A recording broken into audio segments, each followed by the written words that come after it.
In today's video, I'm going to teach you how to split a database in Microsoft Access. Splitting a database means separating it into two coordinated parts, a front end that holds your forms, queries, and reports, and a back end that stores only the tables, the actual data.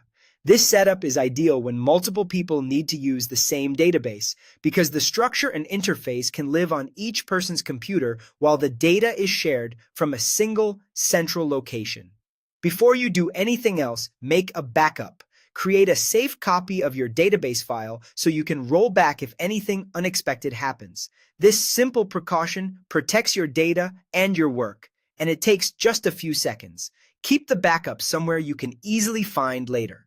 Next, open your original database file from your computer. Use the local .accdb file rather than one on a network or synced drive. Working locally ensures the splitting process runs smoothly and avoids file locks or connection hiccups during the transition. Now start the database splitter. Go to the Database Tools tab on the ribbon and choose Access Database in the Move Data group.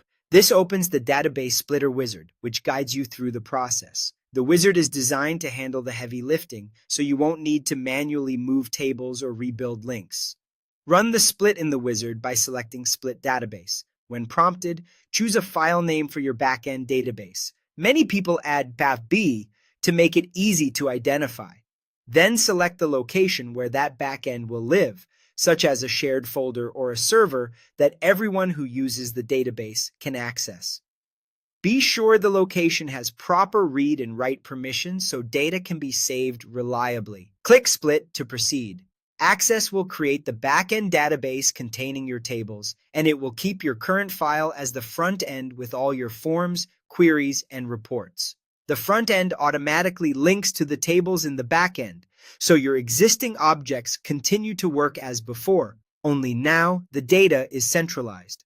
You'll interact with the front end to add, view, and edit records while the actual storage happens in the backend file. The benefits are immediate and practical.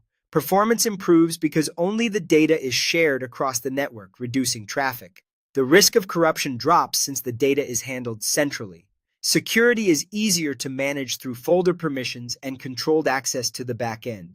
And most importantly, multiple users can work at the same time without stepping on each other's toes.